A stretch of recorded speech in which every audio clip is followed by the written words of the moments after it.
This is Deborah Kaufman with Broadcast Beat. We're back again with two other panelists from our wonderful day of EMEA's Digital Asset Management Symposium. On my left, I have Jacob Rosenberg from Bandito Brothers. On my right, Tom Weiss from Photocam. And both of these fellows were here talking about their work starting on Dust to Glory, through Act of Valor and up through Need for Speed, correct? Yeah, that's right. All right, so tell me a little bit about how the movies have changed and how the workflow has changed.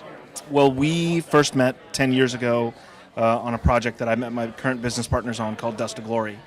And that was a shoot that had 9 different camera formats, high definition, Super 16, a bunch of different video formats, and about 250 hours of raw data, which at that time was pretty substantial considering it was primarily a film-centric time for movie making. And we sort of developed a kindred spirit with Tom, who was at Laser Pacific at that time, and we sort of went off and made a digital intermediate that was using compressed file formats, and that sort of created a light bulb for us in terms of what the backbone of our company is. So if you sort of fast forward to where we are today, I think we're still, data centric. In the sense that we're shooting multiple cameras with varying different file formats, and we're having to collect and organize that data, and we're trying to build that DI ourselves in our own facility, which mirrors what we did a long time ago. But the file sizes have become a lot bigger. The clarity and the resolution of those files have become bigger, but the ambition and the scope of what we're trying to capture has remained the same, and the desire to sort of collaborate with people who can keep up and are up to speed with the latest technology has been really important.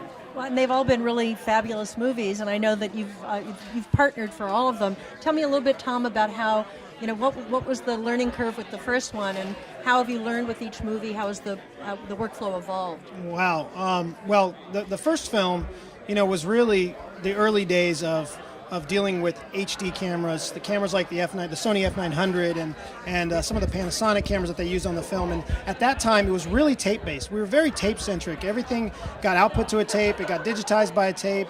And at the time, we were seeing this really great spirit of independence coming out of this team. So we were really behind them and wanting to support their vision and how they told stories. So, we went to great lengths to make sure that we were able to, take these random formats and actually normalize them and give them something. And actually that's what we're doing today. It hasn't really changed that much, except for now we're dealing with terabytes of data, and we're dealing with high resolution cameras, and we're dealing with many more hours of footage that they're shooting in a day. So I think from our perspective, it's really supporting the spirit of independence, and the Bandito way is really it's really invigorating for us. It's exciting for us. Well, I know this is a digital asset symposium, and one of the things we talked about was, well, how long do you hang on to these assets for? How do you save them in a way that you can access them easily? Can you address that a little bit, Jacob? Well, I mean, we still are a little bit in the dark ages in that we have the majority of our assets spread across multiple redundant drives. It allows us for faster access and faster connectivity. Any project can be pulled up on a drive, and actually you can edit off of those drives immediately.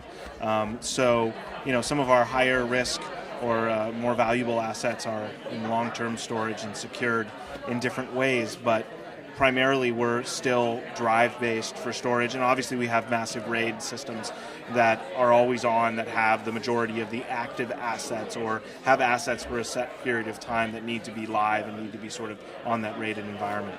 How searchable are these assets?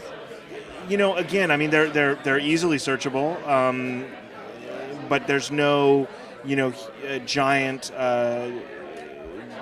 Excel type of or search keyword type of mechanism for that. I mean, the tool that Tom and his team developed, NextLab over at Photocam, is something that fits perfectly for us on a show-by-show basis. But in general, we're a production services company, so we're working with content and delivering content the majority of time. When we get on a big feature film, we had the infrastructure like NextLab at our facility actually while we were doing the project, so that we had the ability to search and get that data as we needed to. But that bigger search infrastructure, we have the deliverables for the commercials, but we rarely need to pull up the raw footage a year later. Well, that really is to the point because you're involved in the production. I know you said you'll keep those assets live for a very long period of time, but it does kind of bring up the question. NextLab is so amazing as a production tool for the editing and everything you need to do with the production assets. Is there any interest or possibility of expanding that into kind of a more live archive digital asset? So that's a good question. Right now we are actually supporting productions where NextLab lives well beyond production.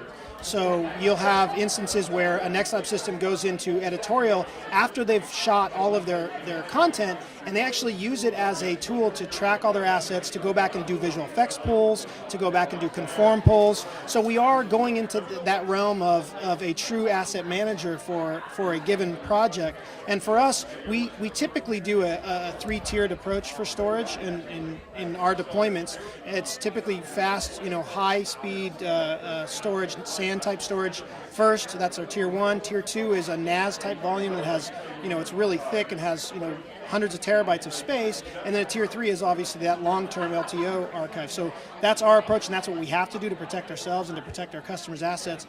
But beyond that, we are really becoming the hub of all this data for production through the whole life of the film. And do you see, is PhotoChem going to become a home for the long-term storage?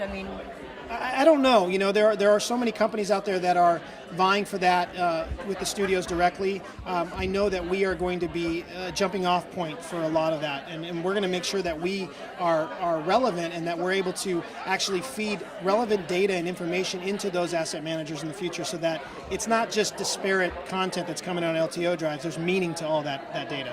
Right. Otherwise, it's not useful. Right. That's right. And I know that you were talking about how there's the media, the amount of data is just increasing by leaps and bounds, and of course then there's 4K and high frame rate and high dynamic range. Stereo 4K, stereo 6K. Forget it. Like those files are a stereo 6K film would just be just so much bigger than anything that most production companies would be used to handling. You'd have to ease into that, but if you were dropped into a project like that, you'd be drowning in seconds. Well, I know that you've created this workflow that, more established members of our production community could have turned their noses up at, like, oh, you're doing what? You're doing how much compression? Yeah. Are you going to be able to do that same kind of seat of the pants kind of production with much richer data? I think we have to. I think that's part of who we are. We like to go in the direction that we think is the right direction because we're chasing something down. And I feel like when we chase that down and when we capture that, it's special because we have a unique point of view and a unique approach. And I would never want to change that approach. But I sort of like to surround myself, and we like to surround our company with like-minded people, such as Tom, who can provide some of that grounding expertise when we get over our heads. But I think, I think that compression has proved to be something that doesn't hinder the quality potential of a project if you're using the right compressed format. And obviously for the last 10 years we've had incredible results with the Cineform file format. And then you also use the Cinefilm tools. Yeah, we use the Cinefilm denoise and texturing tools, which have also given us great results for the theatrically released films that we've done. You can absolutely tell a difference on the denoised and textured material on the big screen if it was digitally acquired. And I think not that many people, which is nice, are privy to the power of those tools. It's not just adding grain, it's actually adding texture. And you get a texture artist who actually is looking at creating texture so that digital image doesn't have too much of that digital snap. But as the different generation of filmmakers come up through the ranks, that notion of texture and grain will not be in their vocabulary of storytelling. So it's just taste and choices. And well, perhaps maybe they'll just like the fact that the image looks better. Yeah. That's one thing we can count on is stuff is getting smaller, resolution is improving, and some things are getting cheaper. But data is growing exponentially. So what are you working on now that's pushing the envelope? Are you two partnering on another project? I'm sure we're always working on something. You want to be in the business of being busy. And fortunately, we've been very busy with commercial projects and feature projects in development. For sure, Tom has tons of projects he can't talk about. Exactly. But yeah, we have a number of commercial projects. We have We had a recent project that I did that was on National Geographic about the history of land speed racing, and I have another music documentary that I'm working on that is coming out this summer. And So are either of you being asked to work in 4K, high dynamic range, high frame rate? So we're actually very interested in supporting HFR projects and HDR projects. We've actually started to develop tools to support things like 60 frame acquisition, and how do we make Avid media for that, and how do we make deliverables for that. So we are heavily looking at that, because there's some filmmakers out there that are really convinced, and rightly so, that the higher the frame rate, the experience is going to be that much better and that much different. So, we've been talking to some filmmakers that want to shoot 120 frames per second and in stereo at 4K. So there's no question that is a future for us in NextLab and at Photocam. And what about you, Jacob? I think we're always big believers in what the material asks for. And I think if there was something that required hyper-realism, we would look at ways to achieve that, one of them being high frame rate. While we do and embrace digital, we still love film. We still love that aesthetic. We're not afraid of stereo or any of that stuff. I think the material has to ask, when you envision the material, it has to be that way. But there's nothing specifically that I could say, yes, that's what we're doing. But we have the infrastructure, and we have the support, and we have our VFX post company, Cantina Media, that has been doing a ton of visual effects work and dealing with stereo work and high frame rate work and working in high dynamic range environments and so forth. So we try to be prepared for whatever, right? The luck best fits the man prepared for it. So. Well, I'm looking forward to the next project that you two partner on. I know it'll be fantastic. And the rest of you, stay tuned for our next interview from the Digital Asset Symposium held by EMEA in Hollywood.